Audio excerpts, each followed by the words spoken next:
یا اعتراض نہیں کرتا، لیکن باقی کچھ ہے جو اعتراض کرتے. تو میرے پیارے آقا کے پیروانوں، یہ اعتراض کرنے والے چاہے جتنا اعتراض کر لیں، لیکن آقا کے میلاد منانے میں 1% بھی کمی نہیں آنے والی. اور کمی تو دور کی بات، ہم اور آپ دیکھ رہے ہیں جیسے جیسے وقت گزرتا جا رہا ہے آقا کے میلاد کا جشن بھی بڑھتا چلا جا رہا ہے. آپ 15-20 سال پہلے کی تاریخ اٹھا کر دیکھ لو، اتنا مجمع نہیں ہوتا تھا جلوس میں جتنا آج ہوتا ہے. اتنا مجمع نہیں ہوتا، پتا ہوتا ہے اتنا نہیں تھا 20 سال پہلے 25 سال پہلے جو مجمع آج ہوتا. ارے پہلے جلوس جہاں نہیں نکلتے تھے، اب تو ان گلیوں سے بھی جلوس نکلنے لگا، اب تو ان آبادیوں میں بھی جلوس نکلنے لگا. پہلے گلیاں اتنی سجی سوری نظر نہیں آتی تھی، پہلے اتنے جھنڈے نظر نہیں آتے تھے، پہلے لوگ عید میلاد النبی کی مبارکباد دیتے تھے، اس تعداد میں نظر نہیں آتے تھے. یعنی ہم یہ نہیں کہتے کہ ابھی ابھی شروع ہوا، نہیں، شروع تو صحابہ کے زمانے سے ہے، شروع تو آقا کے زمانے سے ہے، لیکن تعداد اتنی نہیں تھی جتنی آج ہے. اور جانتے اس کی وجہ کیا ہے؟ اس کی وجہ کہ رب نے خود ہی محبوب سے وعدہ کر لیا، ورفعنا اللہ کا ذکر، ہم نے تمہاری خاطر تمہارے ذکر کو بلند کر دیا. اور ایک مقام پر رب نے فرما دیا، اے محبوب تمہاری ہر آنے والی گھڑی پچھلی گھڑی سے بہتر ہوگی. پتہ چلا جیسے جیسے وقت گزرتا چلا جائے گا، اللہ کا وعدہ ہے محبوب تمہارے میلاد منانے والوں کی تعداد بڑھتی چلی جائے گی.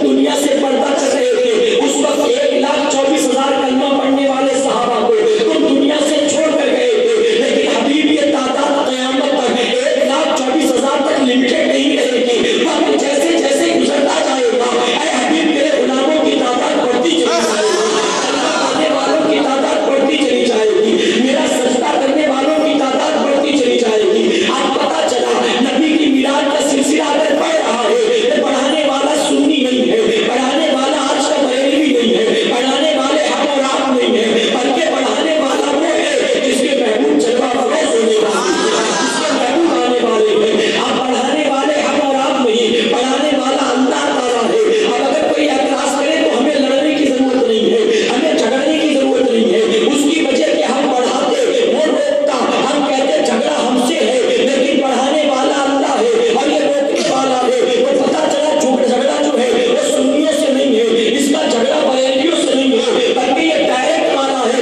اس لیے اس کا جھگڑا ڈائریکٹ اللہ تعالیٰ سے، اس کا جھگڑا ڈائریکٹ اللہ سے.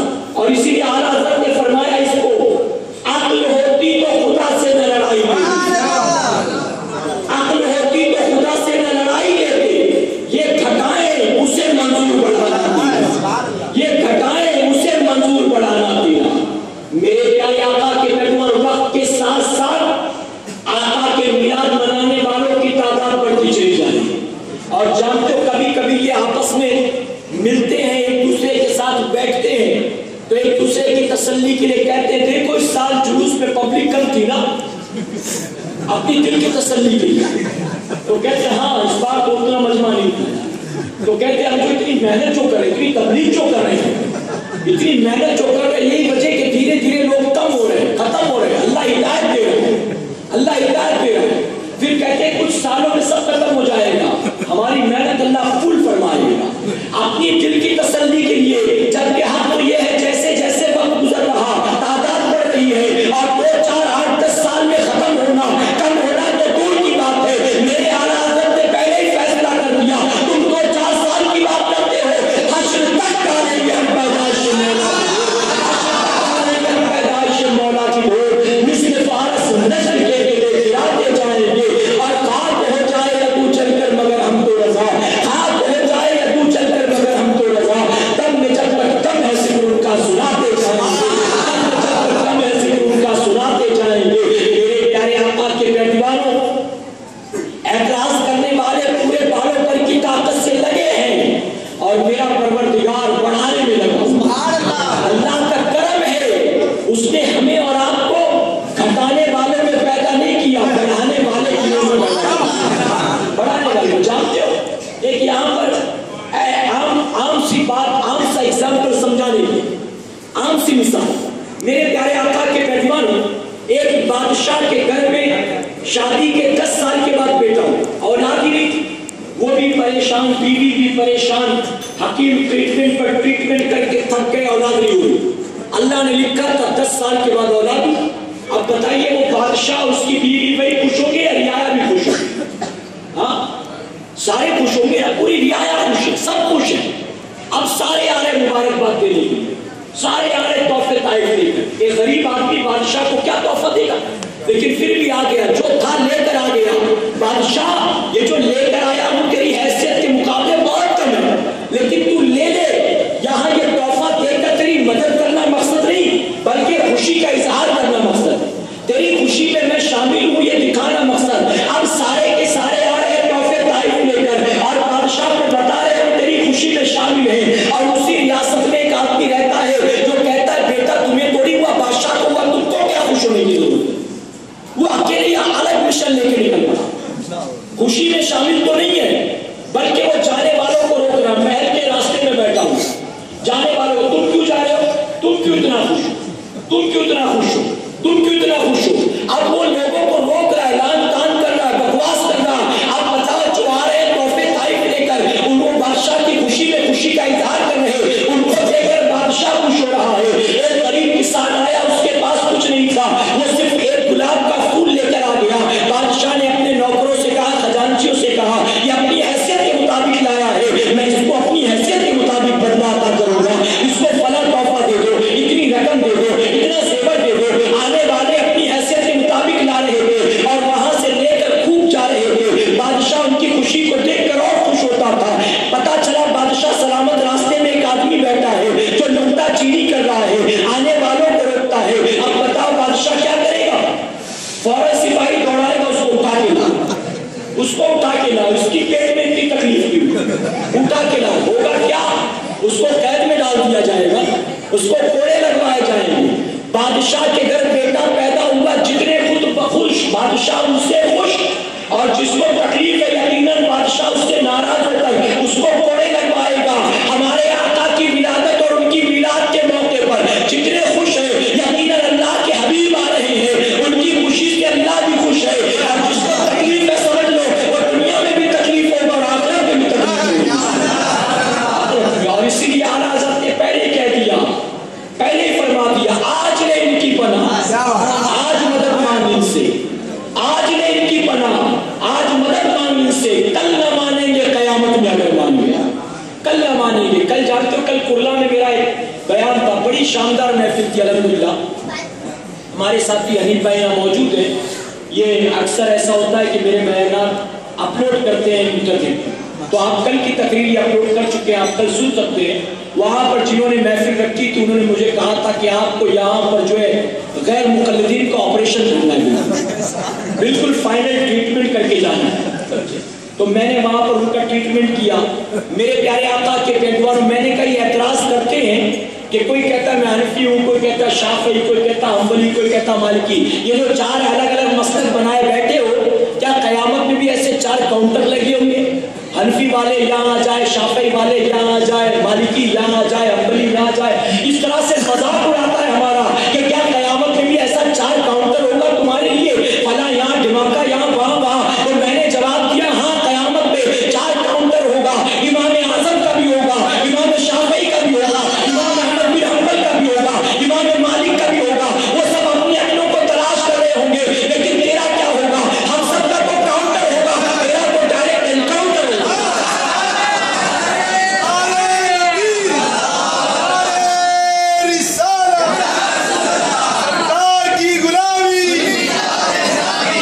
ایسی سرجری کر کے آیا ہوں، بہت دن تک رکے گا، بہت دن تک. اور جانتے اس کی ریزن کیا تھا؟ ہمیں کوئی تکلیف نہیں ہے. کچھ دن پہلے ان کا مولوی آیا تھا جس کا نام ہے جرجس. میں اس کو کہتا ہوں جرجس نہیں ہے، ماں باپ کی لرزش ہے، ماں باپ کی غلطی کا نتیجہ ہے. میں نے تو کہا تھا یہ میں اس کا نام لے کے وہاں پر بھی کہوں گا، تو ساتھیوں نے کہا نام مت دینا، اس کی وجہ کہ اس نے نام نہیں لیا تھا کسی کا. اور مذاق اڑاتا ہے، مذاق اڑاتے کہتا ہے کہ کسی غیر مسلم نے سوال کیا کہ ہم جو ہے کھڑی کی پوجا کرتے ہیں، سنی پڑی کی پوجا کرتے ہیں. یعنی جو مزار پر جاتے ہیں نا تو کہتا ہے کہ ہم تو کھڑے کی پوجا کرتے ہیں، سنی پڑے کی پوجا کرتے ہیں. تو ہم میں اور اس میں فرق کیا رہا؟ فرق کیا رہا؟ معاذ اللہ. اس طرح تو جب ہمارے ساتھ چھیڑ چھاڑ کرے گا تو ہم کیا کریں گے؟ ہم کیا کریں گے؟ ہم سے کوئی اس کا پرسنل معاملہ ہوتا تو چھوڑ دیتے، صبر کر کے. اور کیوں صبر کرتے؟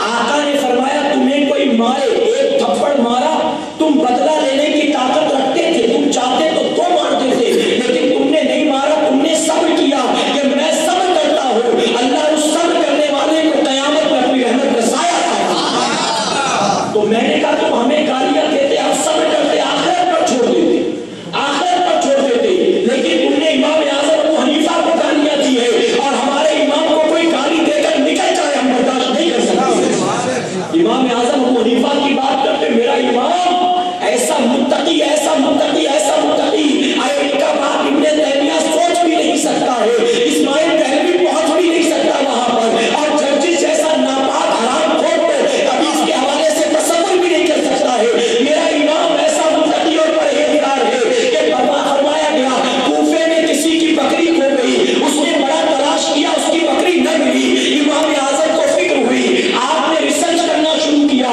کہ بکری کی عمر کتنی ہوتی ہے، پتا چلا 3 سال میکسیمم 4 سال، آپ نے 4 سال تک کوفے میں بکری کا گوشت نہیں کھایا ہے، بس اس وجہ سے کہ کہیں وہ گم شدہ بکری نہ ہو کہ اس کو بیچ دیا ہو کسی نے اور حلال کر کے دکاندار بانٹے اور میں اسے لا کر کھا لوں۔ اتنے متقی تقوی و طہارت کے پہ کرتے، اور ان کے بارے میں یہ غیر مقلد کہتا ہے امام اعظم ابو حنیفہ کو 4 حدیث یاد، 4 حدیث یاد تھی۔ جب ایسی بکواس کرے گا تو کیا بتاؤ ہم اسے چھوڑیں گے، بخشے کیا؟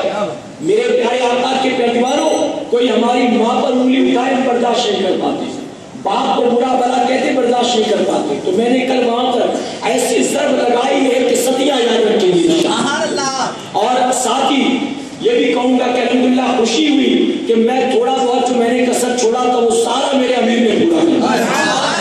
میرے بعد حضرت کی تقریر ہوئی اور حضرت نے بھی یہی موضوع بنایا، یہی موضوع بنایا، اور حضرت نے بالکل اوپن جو ہے ان کا ایکسپوزر کیا اور بالکل اوپن آپریشن کیا۔